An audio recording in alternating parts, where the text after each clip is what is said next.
The gavel came down before I even finished raising my hand. $10. That was all it cost. 10 crumpled bills I had been saving for a sandwich and a coffee on the drive home. That was the price the universe charged me to change everything. My name is Marcus Vale. I am 34 years old. I have grease under my fingernails that has never fully come out, no matter how hard I scrub. I hold a Class A interstellar mechanic certification, a union card that expired twice and got renewed on payment plans, and a repair bay outside Reno that my landlord has been threatening to repossess for 18 months. I am not special. I am not brave. I am not a soldier or a scientist or a chosen one from some ancient prophecy. I am a man who knows how engines work and cannot walk past a broken thing without wanting to fix it. That is the only reason I was standing in the dust of Lot 7 Gamma on a Tuesday morning in October 2187, squinting through the Nevada heat at the largest object I had ever seen up close in my life, while everyone else at the Bureau of Extraterrestrial Assets surplus auction was walking quickly in the other direction. The ship sat at the far end of the lot like a wound in the air. It was roughly 400 meters long, though length barely describes it, because it did not look like a ship in any way a human eye expects. There were no clean lines, no obvious cockpit, no thruster bells pointing helpfully in one direction. It looked like something that had grown rather than been built. The hull was a deep, shifting black that was not quite metal and not quite stone, and it caught the morning sun in a way that made the light look confused. Panels had been blown away or removed. 3 of what I assumed were engine housings were simply gone, leaving raw sockets in the hull that breathed cold air, even in the October warmth. A customs tag dangled from a docking clamp near the front end. I walked close enough to read it. Species of origin, it said. Unknown. Age, it said. 4,672 standard years. Tech classification, it said. Pre-collapse. Unidentified civilization. Estimated salvage value, it said. Negligible. The auctioneer was a tired man named Phil, who had been doing this job for 11 years and had never once sold an alien lot to anyone who seemed genuinely happy about it. He opened bidding at $1. Nobody moved. He looked around the lot at the 43 registered buyers, who were all very deliberately studying their phones or looking at the sky. He tried again. $1, he said. Just $1 for an alien vessel, folks. I raised my hand. Everyone looked at me the way people look at someone who has just done something they cannot explain, not out of admiration but out of concern. $10, I said. It was all I had on me in cash. Phil blinked.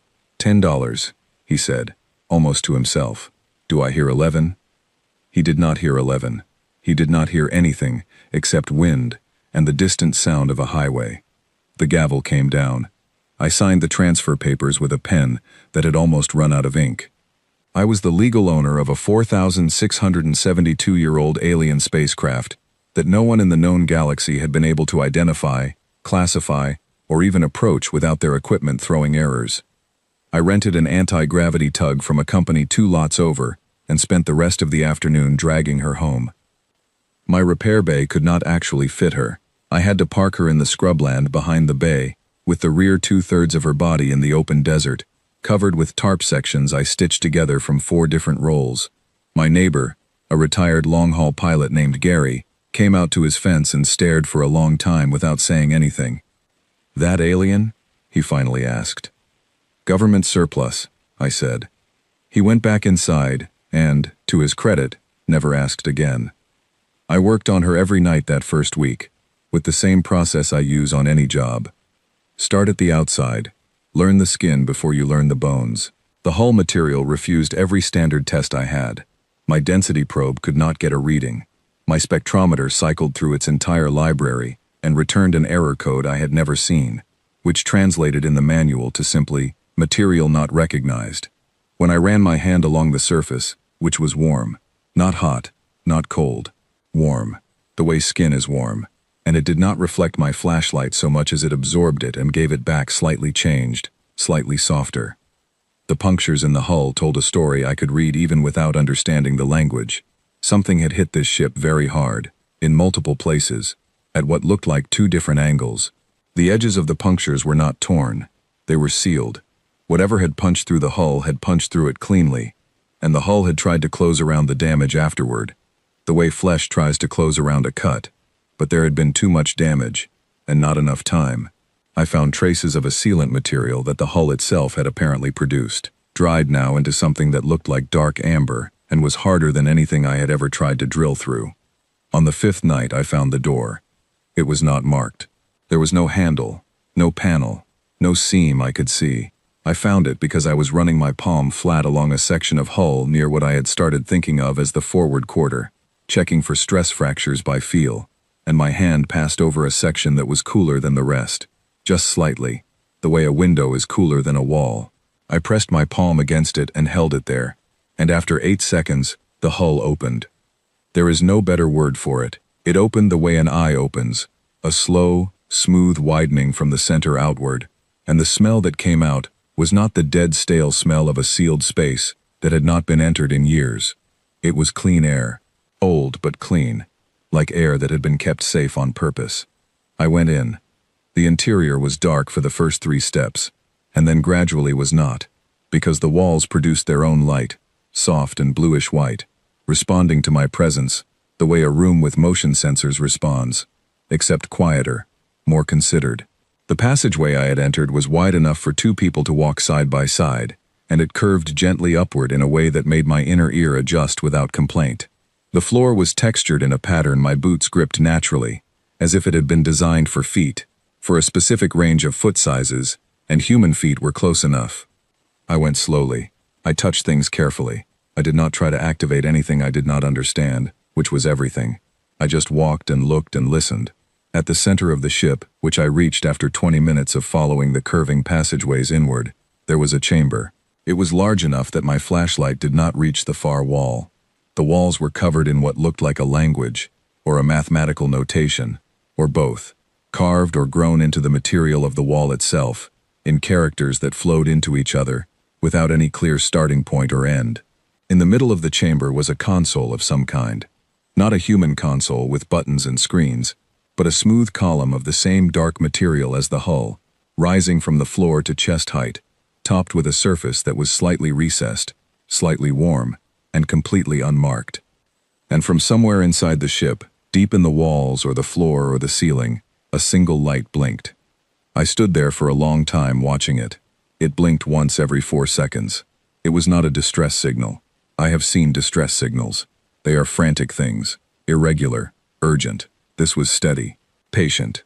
The blink of something that had been waiting for a very long time and was in no hurry now that the wait was over. I turned off my flashlight. I stood in the blue-white glow of the walls, listening to the silence and the steady, patient pulse of that single light, and I thought about the customs tag outside. 4,672 years. I thought about whatever civilization had built this ship and was no longer here to explain it. I thought about all the other buyers at the auction who had walked away from this lot without a second glance. I thought about $10. Then I went and got my toolkit, because there was work to do. The Keth cruiser appeared in Earth orbit at 4:17 in the morning, 11 days after I brought her home.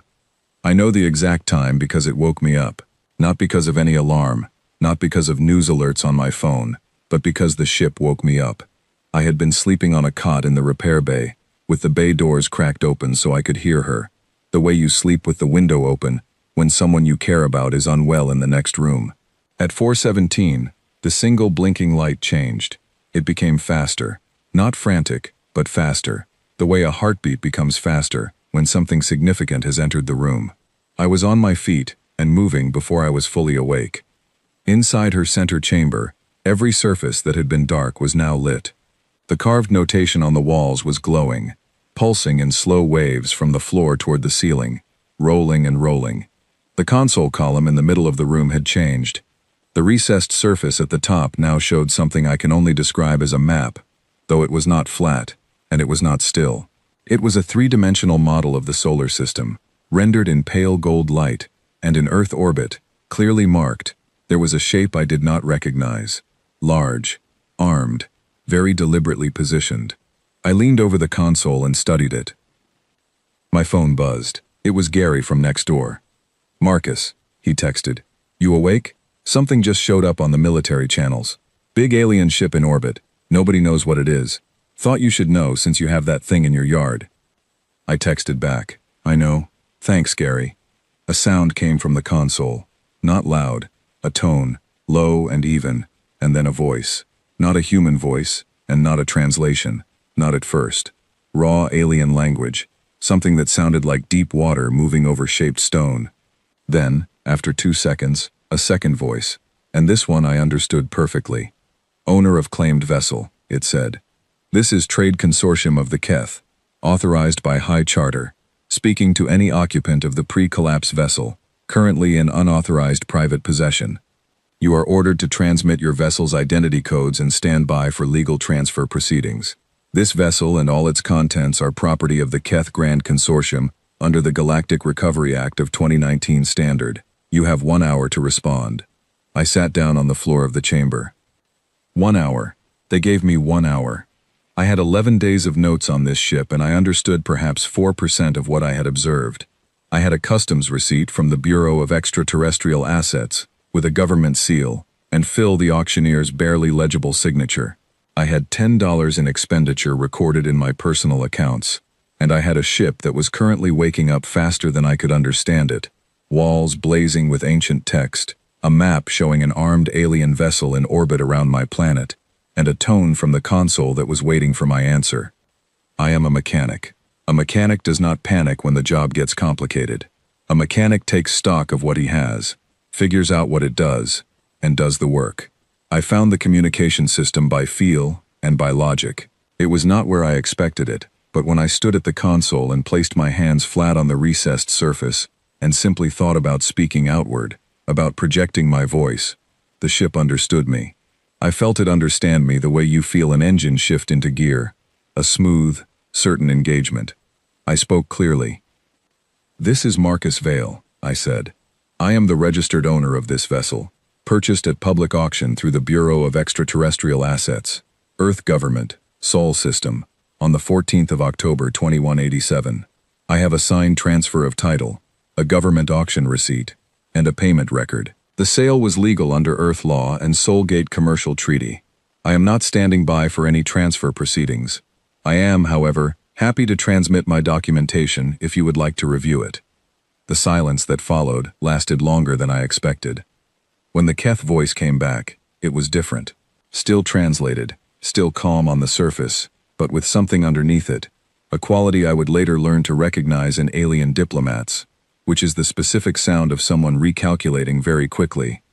You purchased this vessel, it said. A human purchased this vessel. Correct, I said. For what sum? $10, I said. United States, pre-merger currency. I can convert it to galactic standard credits if that helps. It works out to about 12 Keth trade chips, give or take. Another silence. Longer this time. There were 3 Keth ships in orbit by morning. I watched them on the console map, which had updated automatically to track them, while I ate a protein bar I had found in the pocket of my jacket and thought about what I actually knew. The Keth Grand Consortium was the largest commercial entity in the known galaxy. They had been operating for roughly 2,000 years, which sounded like a long time until you looked at the customs tag on the ship I was sitting in. The consortium had its hands in everything: mining rights, trade routes, interstellar banking, political consulting for governments that did not publicly admit to receiving political consulting. Every human who dealt in alien commerce knew the name Keth. They were not cruel. They were not brutal. They were simply very large, very old, very certain of what belonged to them. The ship did something then that stopped my thinking completely. The needle-thin filament of light came so fast I did not see it move. One moment the console surface was still, and the next there was a thread of pale gold touching my right temple, gentle as a breath, and for 0.3 seconds my mind was somewhere else. Not blank, not dark, full, overwhelmingly full. Like a library had opened every door at once, and every book had begun reading itself aloud simultaneously. But somehow, impossibly, I could follow all of it, and then it was gone, and I was sitting on the floor of the center chamber, with both hands pressed flat against the cold floor, and my heart beating very fast. But I knew things I had not known 0.3 seconds ago. I knew her name, not a name I could pronounce, not in any human language, but in my mind it settled like a true thing settling, and the closest I could render it was Veil Orishon, the eternal witness. I did not spend time wondering why the name matched my own family name. I filed it away to think about later, which is what you do when a job is still actively in progress. I knew what she was. Not a warship, not a freighter, not a scout or a research vessel. She was a treasury ship, built by a civilization called the Orishan Compact, 4,672 years ago, for the specific purpose of carrying and protecting the combined wealth of that civilization indefinitely, until a legally qualifying inheritor claimed her under the terms of something called the Founding Compact, which was encoded into her core memory, in a form that could not be deleted, could not be altered, and could not be argued with, because it was written in the same material as her hull, at the atomic level. And I knew, with the same certainty you know when you have finally found the fault in an engine after a long search, that by every provision of the Founding Compact, I was her legal captain, her legal owner, her legally recognized inheritor, because I had purchased her at open public auction without coercion, had entered her without force, and she had chosen to recognize me. The Keth consul's transmission arrived 2 minutes later, demanding immediate negotiations. I looked at the map. 3 ships, armed, waiting. I placed my hands on the console and spoke outward again. I would be happy to begin formal discussions, I said. Could you first confirm that your legal team has a copy of the Founding Compact of the Orishan Compact and is familiar with its inheritance provisions? Because I want to make sure we are all working from the same document before we spend anyone's time. The silence this time lasted 11 minutes. When the Keth consul came back on the line, the tone had changed in a way that would take me weeks to fully understand. It had become, for the first time in what I suspected was a very long time for the Keth Grand Consortium, careful.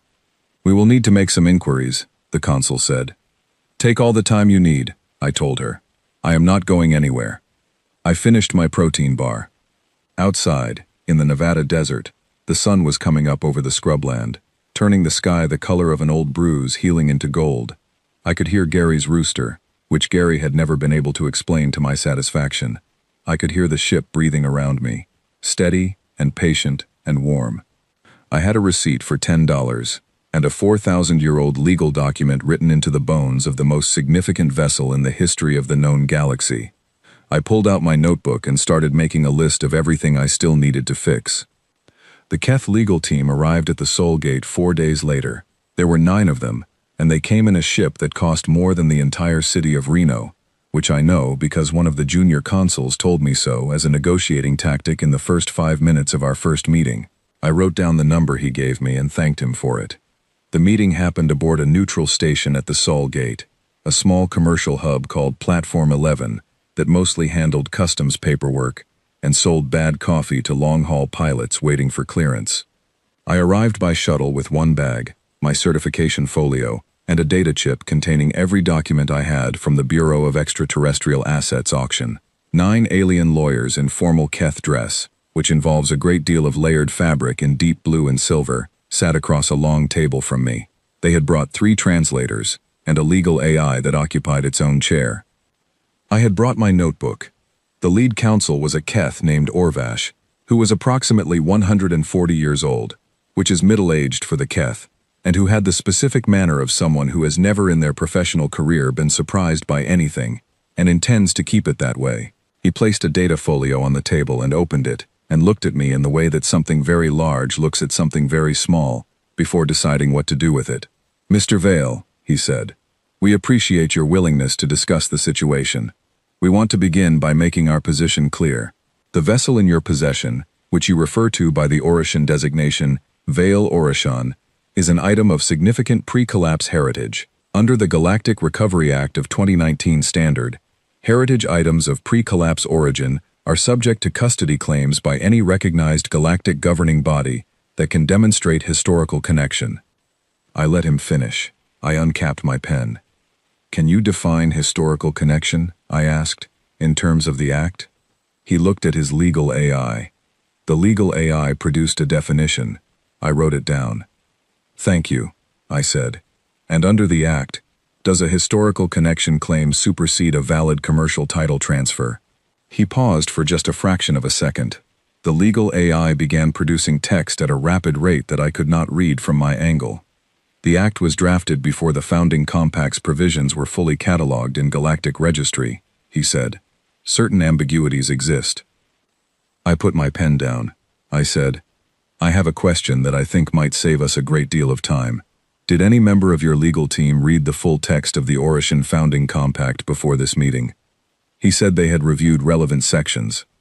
I picked up my pen again. The Founding Compact, I said, as encoded in Veil Orishan's core memory, which I have now been able to access through the ship's interface, contains an inheritance protocol that predates the Galactic Recovery Act by 4,471 years. Under that protocol, the vessel's legal title transfers automatically and irrevocably to the first qualified individual who purchases the vessel at open auction, enters without coercion, and is recognized by the ship's own identity system. All three conditions were met on October 14, 2187. The Founding Compact further specifies that no subsequent law, treaty, or recovery act passed by any body formed after the Compact's creation date can supersede a valid title transfer under its provisions, because those provisions were written as the founding legal framework from which the Keth Grand Consortium's own original charter was derived. Now he was very still. I had the ship's memory to thank for that last part.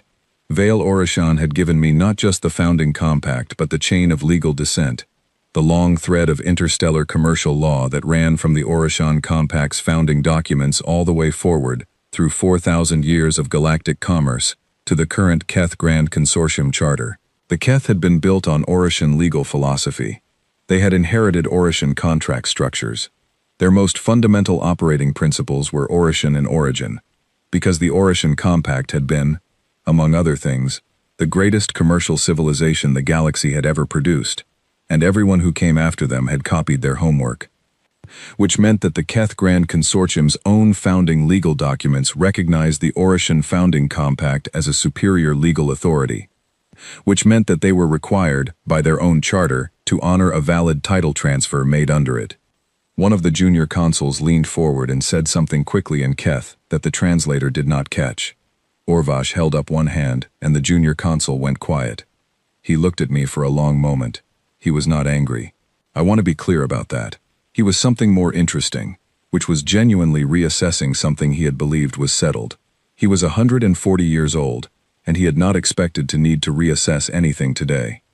Mr. Vale, he said, you have studied the Founding Compact. 11 days, I said, intensively. He said nothing for a moment. Then he said, there is a further matter. I nodded. He placed a second document on the table. This one was older looking, at least in terms of its design, dense with data and formatted in a way that made my eyes work to track it. The Orishan Compact, he said, prior to its dissolution, held a 12% equity stake in the institution that became the Keth Grand Consortium. This stake was transferred to the Compact's treasury holdings before the silence. If your title claim is valid, the question of that equity position would need to be addressed. I wrote the number 12 in my notebook and circled it. I understand, I said. Could you also address the 17 orbital stations listed in the treasury holdings, specifically the 4 that are currently operational under Vreth Hegemony administration? Orvash looked at me the way a man looks at the floor when he realizes it is not where he thought it was. You have accessed the full asset inventory, he said. Veil Orishan is very thorough, I said. The meeting went on for 6 hours.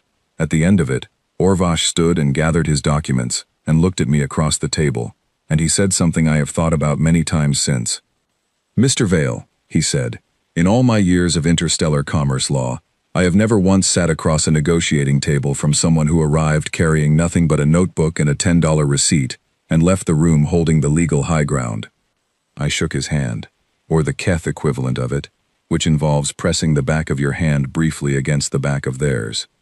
I am a mechanic, I said. We make do with what we have. I took the shuttle back to Nevada and had a very long sleep, and in the morning I made coffee and sat in the desert behind my repair bay with my notebook and wrote down everything I needed to do next, which was a great deal. The Galactic Commerce Bureau sent a representative 3 days later to file what they called a formal wealth estimation request. This is a process that exists because interstellar commerce law requires any entity whose assets exceed a certain threshold to submit to official valuation for tax and treaty purposes. The representative was a small, serious being from a species I had not encountered before, with very precise movements and recording equipment attached to 3 of its 4 hands. It asked me a series of questions about the nature and extent of the assets transferred to me under the Orishan title claim. I gave it access to Vale Orishan's asset inventory. It stood very still for a long time. Then it said, "I will need to file a supplementary form. We do not currently have a category for this level of holding." I said that was fine and offered it coffee, which it declined. The numbers were, to be plain about it, not numbers I had any previous framework for understanding. Mineral extraction rights across 14,000 planetary bodies in 33 star systems. A 12% equity stake in the largest commercial entity in the galaxy. 17 orbital stations. 4 operational and 3 currently generating revenue under Vreth administration, which meant revenue I was owed and had not received. And then the accounts. The Orishan Compact, before the silence, had deposited substantial reserves in 11 different banking institutions across the galaxy. These institutions had survived the collapse. The accounts had never been closed, because no one with legal authority to close them had ever appeared, and for 4,672 years, those accounts had been compounding. When the Galactic Commerce Bureau's system tried to render the total in standard notation and crashed twice before succeeding, I understood for the first time that what had happened on that Tuesday morning in October was not simply a fortunate purchase. It was a change in the shape of things. Something fundamental about the structure of the galaxy had shifted without anyone noticing, in a government auction lot in Nevada, when a tired auctioneer dropped a gavel and said "sold," $10, to the man in the work jacket. I sat with Vale Orishan that night in her center chamber, and I told her what I was thinking. I do not know if she could understand speech the way a person understands it, but she had been listening to me for weeks by then, and she responded the way she always responded when I was working through something difficult, with the gentle, rolling pulse of light along her walls, and the steady warmth of her hull around me, patient and present. "You waited a long time," I said to the walls and the light and the silence. The light pulsed once, slow and even. "I think I understand why you picked me," I said. "I am not sure yet, but I think I understand." The Vreth hegemony issued a formal rejection of the title claim 2 weeks later.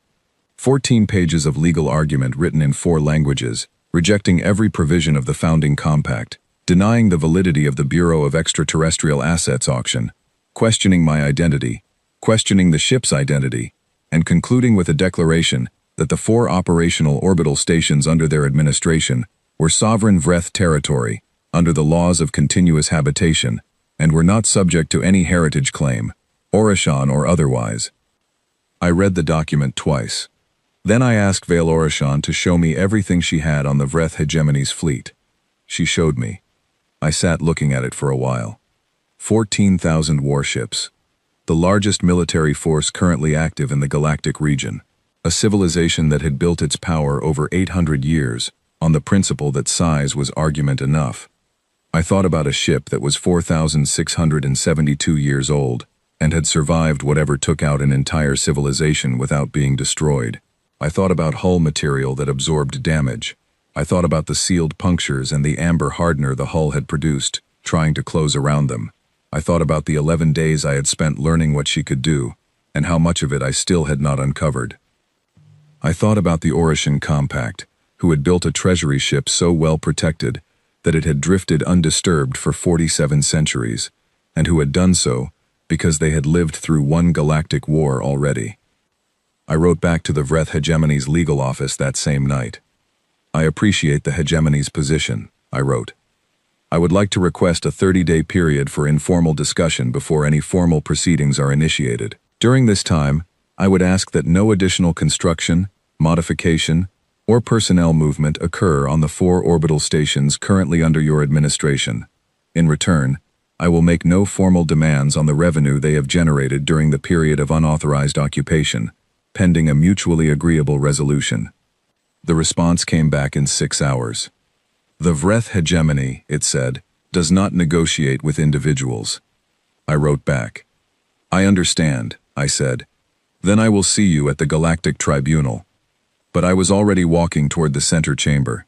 I was already placing my hands on the console, and Vale Orishan was already waking up fully.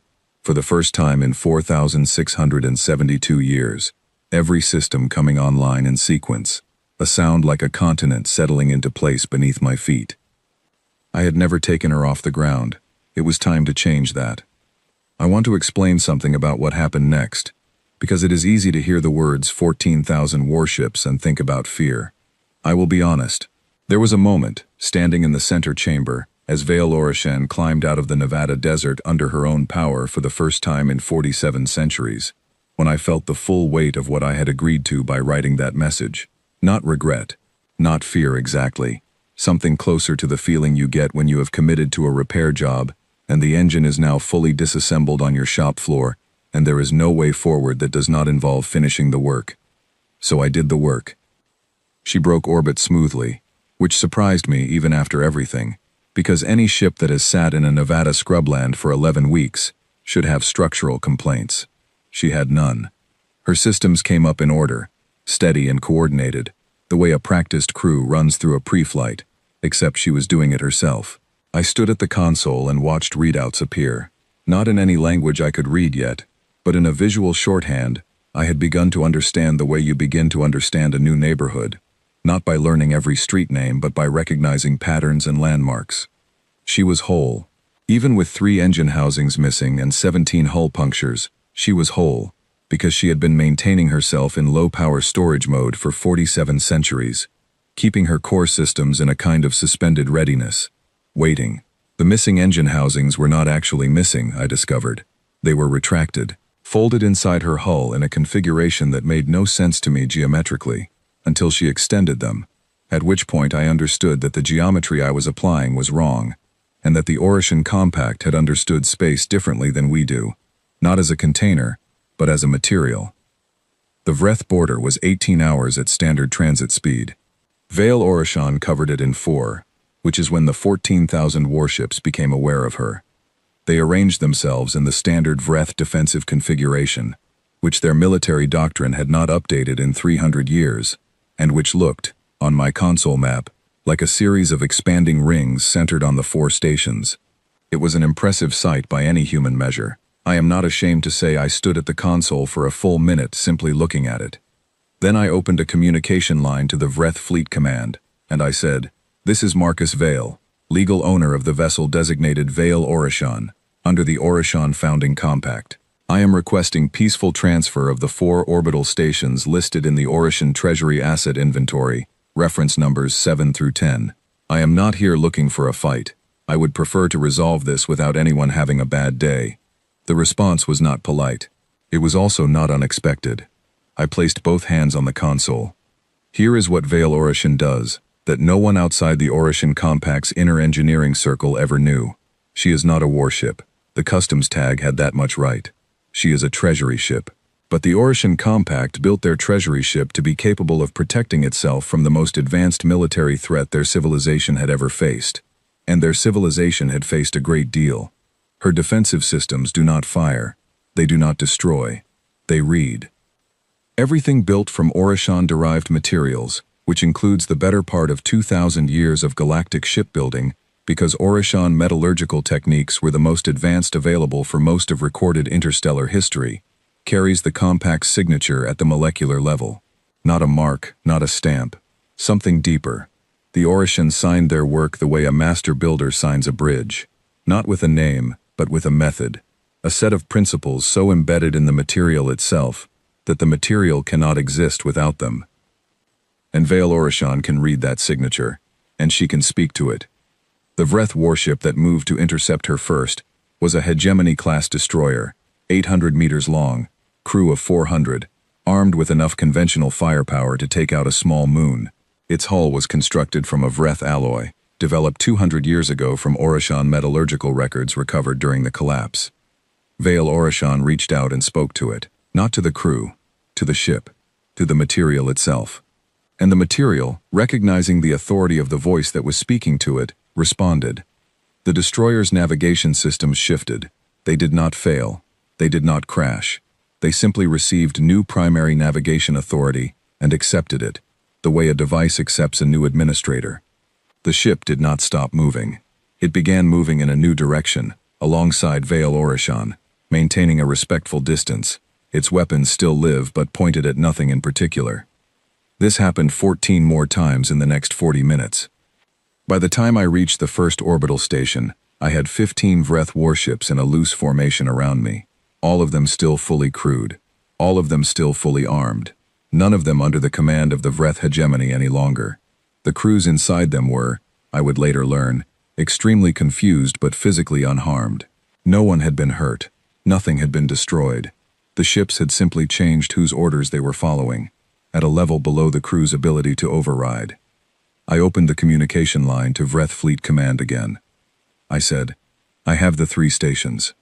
I am prepared to begin negotiation on the 4th, the fuel depot at position 7 on your charts, which I understand generates the most revenue, and which I am willing to discuss a long-term lease arrangement on, given that the hegemony has developed legitimate infrastructure dependencies around it over the past century. I am genuinely willing to talk about this. There was a very long silence. Then the Vreth Fleet Admiral came on the line, and I will give him credit because his voice was steady. Who are you? He said.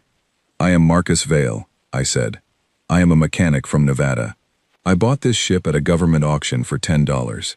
I know that sounds like the beginning of a bad joke, and I apologize for the inconvenience, but the legal situation is fairly clear at this point, and I would rather we find a way to make it work for everyone than spend the next several years in tribunals that are going to arrive at the same conclusion. Another silence. The Admiral said, You came here alone? In one ship? I said, Yes. I did not think I needed anything else. He asked me to hold. I held. I drank water from a bottle I had brought in my bag. I looked at the console map showing the 15 ships that were now technically mine, arranged around me like a very organized escort, and I felt something that I did not immediately have a name for. It was not triumph. It was not satisfaction exactly. It was the specific feeling you get when you have done a job that needed doing, and done it right. A clean completion, no waste, no damage, that did not need to happen. My sister called during the hold. Her name is Caroline, and she is 2 years younger than me, and has a practical streak that makes mine look indulgent. She works in water infrastructure outside Portland, and she has called me every Sunday for the past 12 years, and complained that I never pick up. I picked up. Marcus, she said. There is something on every news channel.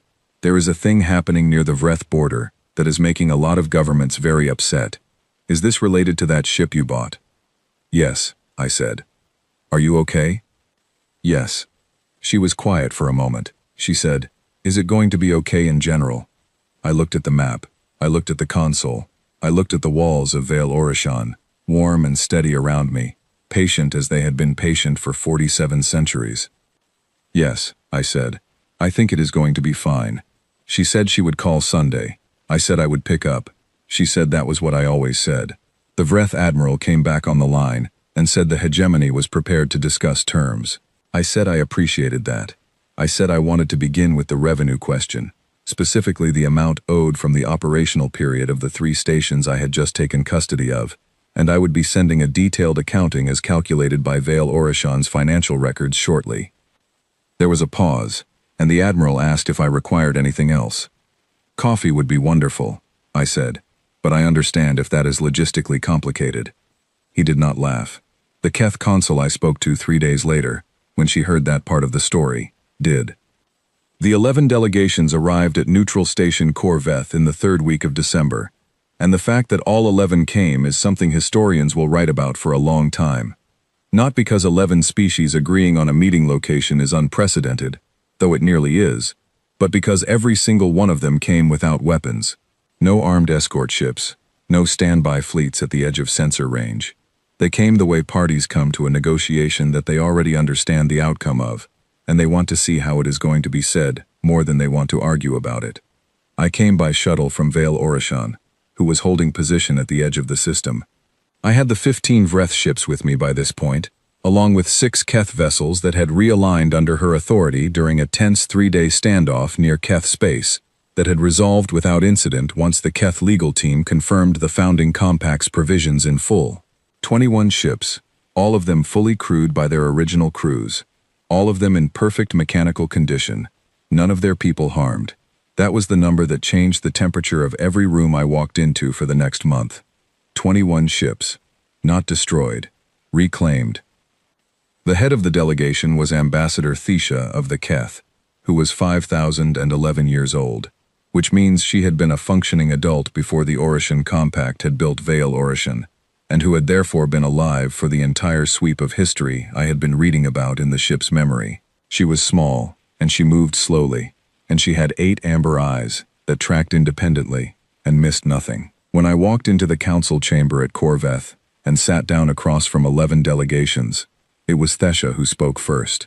She said, "Mr. Vale, we have spent 3 weeks attempting to find a legal argument that resolves this situation in a way that does not lead to the conclusion that a human mechanic from Earth now holds the most significant private asset portfolio in galactic recorded history." I said, "I appreciate the effort. What did you find?" She said, "Nothing." I nodded. I had not expected otherwise, because Vale Orishan's founding compact was not something that had been written in haste or in ignorance. The Orishan had known, when they built their treasury ships and sealed them, that they were writing a legal instrument that had to survive not just decades but millennia. They had written it to be unbreakable, because they had understood that the greatest threat to wealth across very long time periods is not scarcity, but legal ambiguity. They had left no ambiguity. Thesha looked at me for a long moment with 4 of her 8 eyes. She said, "What do you want, Marcus Vale?" It is a simple question and it should have a simple answer, but nobody had asked it yet. Not the Keth legal team and not the Vreth Admiral, and not the Galactic Commerce Bureau representative. Everyone had been so busy calculating what I had, and what I could do with it, that no one had simply asked what I intended. I had been thinking about the answer since the morning in the Nevada desert, when I drank coffee and wrote in my notebook with the sound of Gary's rooster in the background. "I want the infrastructure to work," I said. "I want the trade routes to be safe, and the stations to be maintained, and the commerce systems to function the way the Orishan Compact built them to function. Because when they were working the way they were designed to work, the galaxy was more stable and more prosperous than it has been at any point in the 4,000 years since. That is what I want." Thesha looked at me for a long time. "And what do you want for yourself?" she asked. I thought about my repair bay in Nevada, and the cot I slept on, and the property in New Zealand I had been looking at pictures of for 6 years. I thought about Caroline calling on Sundays, and the union card in my jacket pocket, and the specific satisfaction of finding the fault in an engine after a long search. "Something to fix," I said. "There is always something to fix." The formal discussions took 4 days. I had a legal team by then, assembled quickly by Orvash's firm under a contract that they offered to write for me at their standard rate, which I paid, because I have always believed in paying what things cost. The discussions were complicated and detailed and occasionally heated, but they were always productive, because the legal ground was not in dispute, and everyone in the room understood that the point was not to argue about what was true, but to agree on what to do next. At the end of the 4th day, Thesha asked me what I wanted to be called. I said a king had too much history. She offered other titles. I turned them down, each one, and I thought about it, genuinely thought about what word was honest about what had happened and what I intended, and I said emperor. "It is honest," I told her. "Everyone knows what it means." She made a sound that her translator rendered as laughter, and she said, "What kind of emperor will you be?" "The kind that fixes things," I said. The paperwork for the compact restored took 6 weeks. I signed things every day. I hired people I trusted, which was harder than it sounds because the pool of candidates included some of the most qualified professionals in the galaxy, and I had to quickly develop judgment about which of them wanted to help and which of them wanted proximity to the title. I made some errors and corrected them. I made a few decisions I felt good about immediately. The best decision was the first one I made, within an hour of the formal establishment of the compact restored, before any other administrative structure was in place. I walked to the center chamber of Vale Orishan, and I stood at the console and I said, out loud, into the warm and patient air of a ship that had waited 47 centuries to be claimed, and had been rewarded with a mechanic who bought her for $10. I have a proposal for you. The walls pulsed slowly. I said, I would like you to be the chief operating officer of the compact restored. Not a tool, not a ship I fly, a partner. You know these systems, these accounts, these assets, better than anyone alive. I am good at finding what is broken and fixing it. You are good at knowing what belongs where, and making sure it stays there. I think we should do this together. She was quiet for a long moment. The light rolled along her walls in a long, slow wave from floor to ceiling. Then the console surface shifted, and in the center of it, in characters I had learned to read over weeks of patient study, she wrote her answer. The name she chose was Ori, short and clean and human adjacent, because she had been thinking about it too. I said, Hello, Ori. The walls pulsed twice, warm and steady, the way they had been pulsing since the first night I found her in the dark. The Compact Restored's first official act was a comprehensive infrastructure audit across all 33 star systems in the asset portfolio. I led the engineering teams personally on the first 7 systems. There was a great deal wrong. There is always a great deal wrong when something important has been neglected for 4,000 years. Fuel depots running on outdated protocols, mining operations using techniques the Orishan had improved on 3,000 years ago, trade route navigation charts that had not been updated since the collapse. We fixed it. All of it. System by system. The way you work through a repair job when the engine is fully disassembled on the floor. In January, 3 months after the meeting at Corvette, I went back to Nevada. The repair bay was still there. My landlord had received a payment from the Compact Restored's financial office that covered the overdue rent and the next 10 years in advance, which I had authorized without telling him who it was from, and he had repainted the building and repaired the roof and seemed happy. A young person named Oliver came in that morning with a shuttle thruster that had cracked along the cooling channel, a repair that would cost more at a commercial shop than the shuttle itself was worth. He was maybe 22. He had the specific look of someone who is very worried about money and trying not to show it. I looked at the thruster. The crack was clean and the metal around it was still good.